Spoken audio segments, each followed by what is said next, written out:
Ini memang pocong. Oh, justru. Cuman ini udah sangat tua banget. Hidup gitu. Hidup. Semua ini hidup, cuman memang bisa di ini.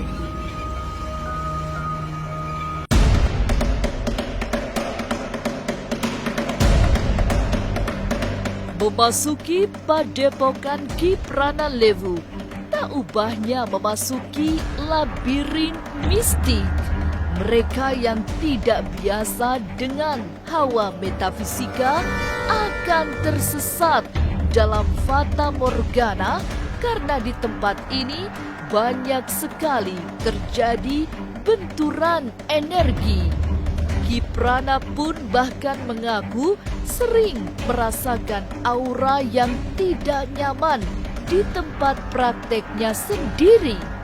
Benarkah?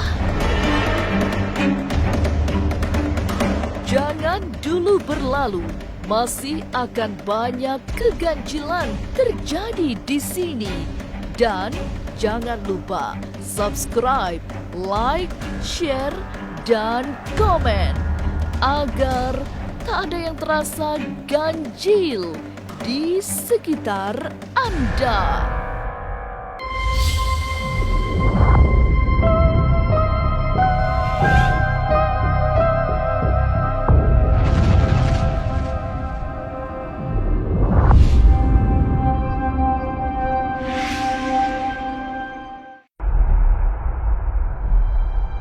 Ada pulpen.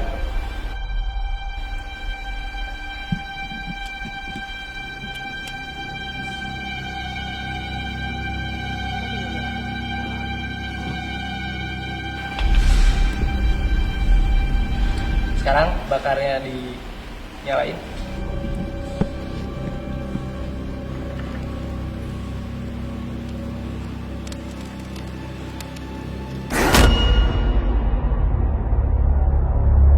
Begitulah Ki Pranalewu memasuki ruangan yang biasa ia gunakan untuk menyimpan benda-benda pusaka.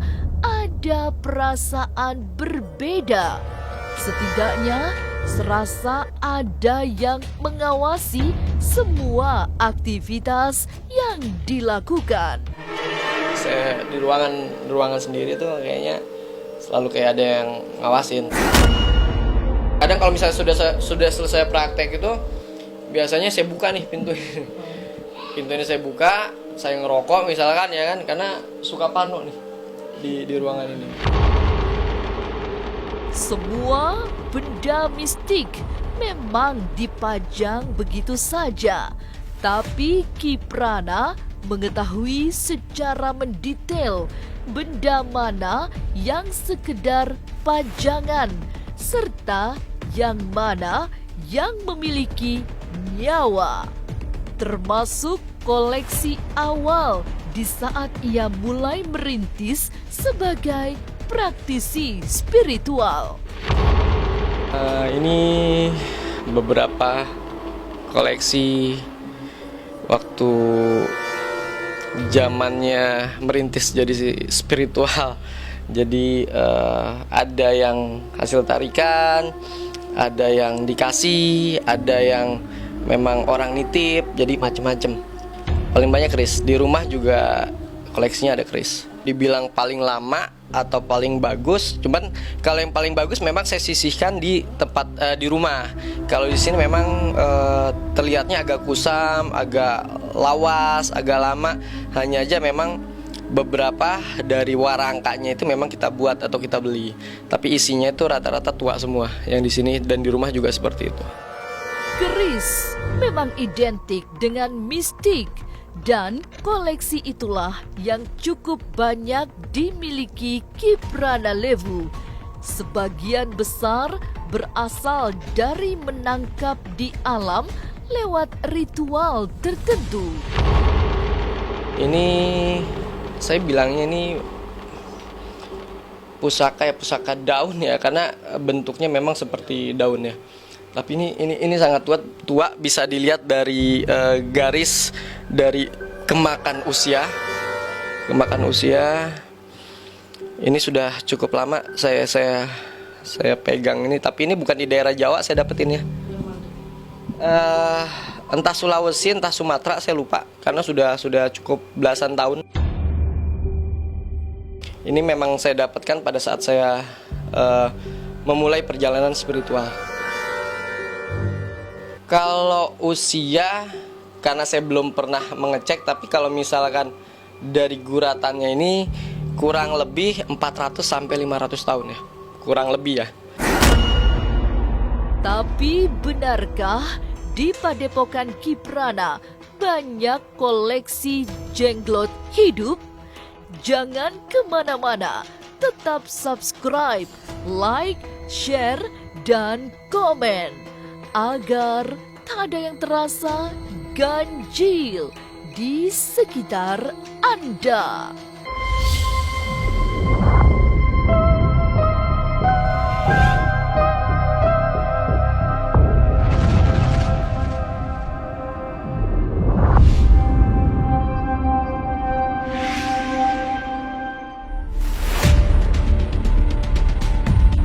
Suasana horor semakin terasa setelah duduk berlama-lama di dekat benda mistik.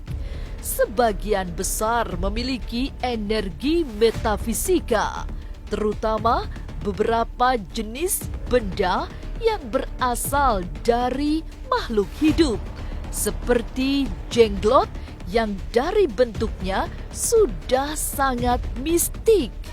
Seperti jenglot, batara karang itu tidak membawa satu kebaikan sama sekali. Ada beberapa waktu itu saya bakar. Kalau manusia bisa membuat karya sebuah patung, terus boneka, ya kan? Nah, tapi kan boneka yang wajar kalau misalkan manusia. Tapi kalau misalkan jin, itu penggambaran, memvisualisasikan bentuk-bentuknya itu seperti rupa mereka. Jadi jenglot atau yang disebut batara karang, kalau batara karang itu adalah sebuah ilmu yang memang kanuragan, bisa kebal, seperti itu, disebutnya seperti itu karena ini mitos ya. Jenglot itu adalah sebuah petapa, sebuah orang sesosok orang sakti yang memang mendalami lelaku spiritual, terus mendalami yang namanya ilmu kanuragan, terus batara karang, sehingga konon katanya matinya tidak diterima di bumi maupun di langit. Ini fairy tales. Kalau dibilang ada nggak fairy tales? Benar ada. Mumi yang betul. Ini mumi ya, kalau saya nyebutnya ini jenglot juga. Dan jarang orang yang memiliki ini. Yang berdiri ini jenglot, batara karang. Nah, ini yang disebut batara karang. Ini mermaid. Ya, ini pedang. Meski banyak yang memiliki jenglot untuk kepentingan spiritual, tapi bagi Kiprana tidak lebih pajangan semata. Beberapa yang diyakini masih hidup sudah tidak memiliki energi negatif karena memang telah dibersihkan dari anasir buruk. Jenglot. Ini namanya jenglot. Itu hidup Ki? Hidup. Semua ini hidup, cuman memang negatifnya sudah kita buangin. Jadi karena saya sebagai praktisi, saya sebagai spiritual, ini hanya saya jadikan sebuah hiasan atau sebuah barang koleksi. Terus ini juga ada Itu apa tuh Ki? buaya. Betul. Itu namanya ada kesebutan Ki? Tetap saya nyebutnya ini fosil atau jenglot. Itu berapa ratus tahun Ki? Wah, saya kurang paham kalau ditanya beberapa ratus tahun. Ini aja kan camp kempot nih, sampai kisut-kisut nih. Ini werewolf. Wow, jadi werewolf itu benar-benar ada? Ya, saya sih sebagai pecinta seni. Jadi werewolf itu kan sebuah tayangan fiksi ya. Jadi saya sih nyebutnya ini werewolf karena memang bentuk mukanya seperti anjing, ya kan. seperti serigala. Tapi ya entah ini werewolf bener atau tidak ya saya kurang paham. Saya hanya sebagai pecinta seni, sebagai pengkoleksi. Kalau saya bilang sih ini mati ya, karena diginin tuh, oh enggak deh, bisa di ini. Basah? Ada musa? Ada busa. Yakin ya? Ada musa? Ini hidup. Ini mermaid juga. Mati Ji. Ini mati nih. Ini kayaknya ini jauh lebih tua dibandingkan yang gede ini. Dapat di mana Ki?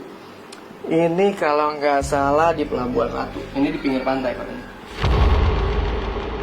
Sementara itu, dari sudut yang agak tersembunyi, ada sosok yang tak kalah seram. Bukan jenglot, melainkan pocong yang sudah membatu. Dengan hati-hati, Kiprana mengangkatnya karena selama ini benda itulah yang membuatnya sering terganggu. Ini. Iya. Terus sepertinya agak-agak Kayak pocong. Spooky ya. Ini memang pocong. Oh, Cuman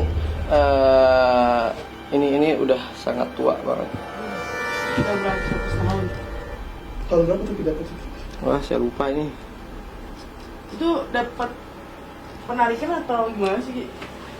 Saya kan orangnya untuk menghilangkan rasa takut ini, saya selalu kalau buat saya kuburan itu bukan sesuatu yang ditakutin, karena setiap waktu manusia pasti akan ada di sana gitu. Buat saya yang paling menakutkan biasanya gedung-gedung. Nah, kalau ini saya memang mendapatinya ini sih awal-awal ya, awal-awal ritual, awal-awal ya saya jadi spiritual lah. Jadi saya gali itu pakai sendok. Jadi gali ini pakai sendok. 4 hari. Kurang dari seminggu pokoknya. Jadi ini juga nggak terlalu dalam ya, maksudnya kalau misalnya segini lah. Jadi saya ambil gini. Cuman pertama-tama ini serem karena selalu menghantui. Awal-awalnya. Awal ada. 3 bulan saya pegang ini, saya kan makanya sampai sekarang saya masih agak sedikit, bukan fobia ya, masih agak sedikit takut sama pocong. Selain jenglot yang juga dominan dimiliki Kiprana Lewu adalah keris. Dari mana sajakah koleksi itu didapat? Jangan kemana-mana, tetap subscribe, like, share, dan komen agar tak ada yang terasa ganjil di sekitar Anda.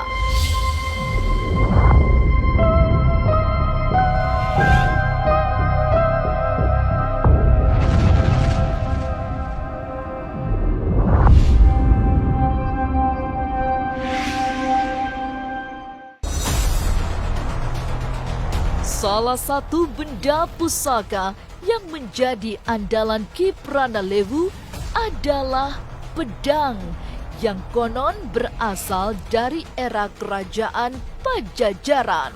Pusaka petarung yang diperoleh lewat ritual di sebuah pertemuan arus atau tempuran di kawasan Puncak Bogor, Jawa Barat. Ini saya dapetin ini setahun atau 2 tahun yang lalu. Nah, kalau ini saya narik di daerah Puncak. Itu ada pertemuan arus sungai. Jadi saya lakukan ritual di sana dan dapetin ini. Mungkin dulu ini punya salah satu jawara atau salah satu pendekar di zaman itu. Terus dikalahkan oleh jawara-jawara daerah sana. Ya, ini akhirnya kita temukan. Jadi ini sebenarnya tidak bertuan. Biasanya kalau yang punya sudah tidak ada atau tidak adanya dalam artian normal, dia meninggal dunia, biasanya kan turun temurun nih. Nah, kalau misalnya benda-benda yang kita temukan ini biasanya itu memang sudah tidak bertuan. Jadi bisa kita tarik atau kita dapatin melalui proses ritual itu. Beralih dari pedang pusaka era Pajajaran, ada koleksi yang agak berbeda dimiliki Kiprana. Sebilah keris yang bahkan ia pun tidak pernah membukanya. Keris itu juga sengaja dipisahkan karena memiliki energi negatif.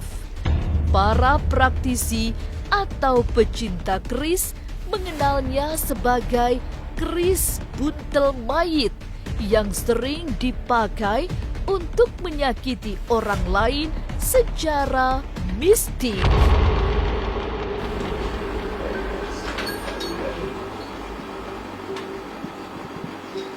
Oh, ini saya dapetin waktu apa ya?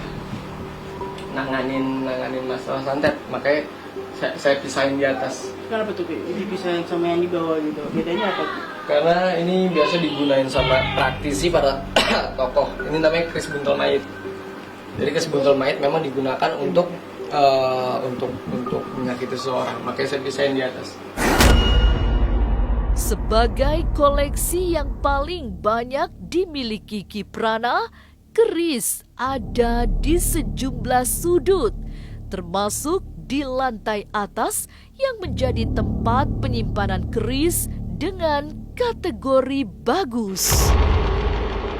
Ini dan ini kurang lebih 400 tahunan. Kalau ini saya perkiraan kurang lebih ini sekitar 250 tahunan lah. Dari besinya aja. Jadi kalau ini saya bentar.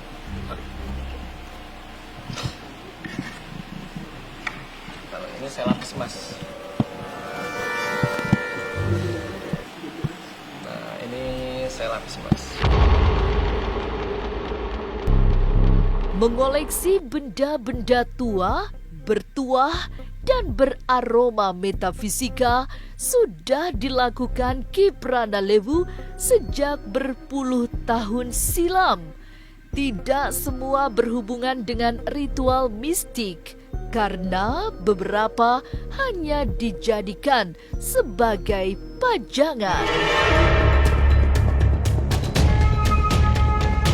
Sampai jumpa pada episode selanjutnya dengan kisah-kisah ganjil setiap hari Senin, Kamis, dan Jumat pukul 5 sore.